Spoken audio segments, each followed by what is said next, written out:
প্রিয় রূপস বাবা, জানো তো আজকের দিনটা শুধুমাত্র তোমার জন্য স্পেশালি। ঠিক এই দিনেই গত বছর 11/12/2024 রাত 1টা বাজে তুমি আমাদের কোলে এসেছিলে। পৃথিবীর প্রথম আলো তুমি দেখেছিলে।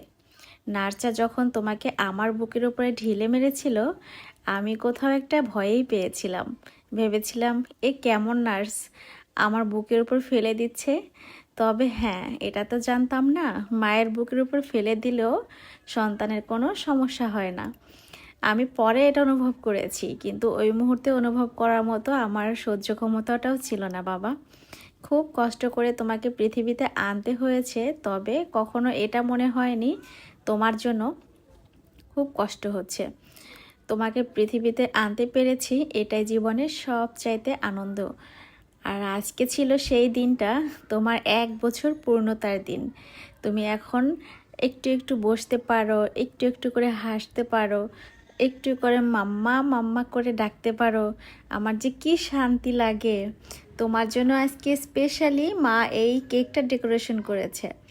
জানো, সারা রাত বসে গতকাল মাম্মা আর তোমার মাম্মা এই কেকটা বানিয়েছিল। জানো, তুমি বড় হয়ে যখন দেখবে, আমরা চাই এই স্মৃতিগুলো সারা জীবনের জন্য রেখে দিতে।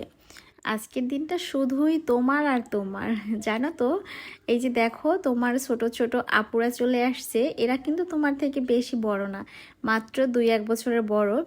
সবগুলো তোমার মাম্মার বান্ধবীর মেয়েরা, সবাই মেয়েরা, শুধুমাত্র তুমি একা আমার বাবা ছিলে।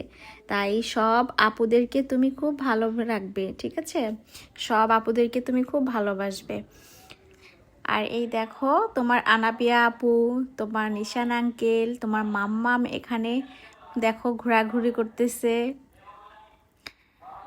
আর জানো তো, তোমার মাম্মাম আর আমি মিলে সারা রাত কালকে কেক বানিয়েছি, শুধুমাত্র তোমাকে যাতে বাহিরের কোনো প্রিজারভেটিভ কেক না খেতে হয়।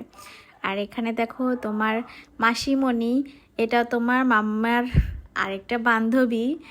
আর এখানে তোমার মাম্মার বান্ধবীর 2টা মেয়ে, এই মাসিমণির 2টা মেয়ে, 2টাই মেয়ে কিন্তু তোমার দিদি ভাই।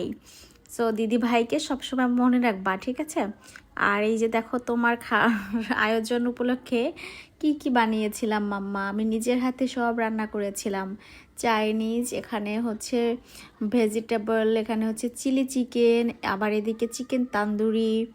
আর সবাই দেখো কত মজা করে কেক খাচ্ছে, ছোট ছোট তোমার আপুরা। এদিকে দেখো তোমার আরশি আপু একা একা কেক খাচ্ছে। খুবই আনন্দ করছিল সবাই মিলে। এই দিনটা কোনোদিনও ভোলার না বাবা, সারা জীবন মনে রাখার মতো। তোমার মাম্মাম দেখো এখানে ব্লগ ভিডিও বানাচ্ছে তার পেজে ছাড়ার জন্য। সে এখানে আমি কি কি রান্না করেছিলাম সেই ভিডিও বানাচ্ছে সবাইকে দেখাবে বলে, দেখেছো? আর ওইদিকে দেখো আমি কাজের বুয়াদের মতো কাজ করতেছি, থালা বাসন মাজতেছি। তুমি এগুলো বড় হয়ে দেখলে বাবা খুব হাসি পাবে তোমার। যাই হোক না কেন, সৃষ্টিকর্তাকে আমি অশেষ ধন্যবাদ জানাই তোমাকে আমার জীবনে উপহার দেওয়ার জন্য বাবা। সবসময় ভালো থেকো, সুস্থ থেকো, মানুষের মতো মানুষ হও, এই প্রার্থনাই করি সবসময়।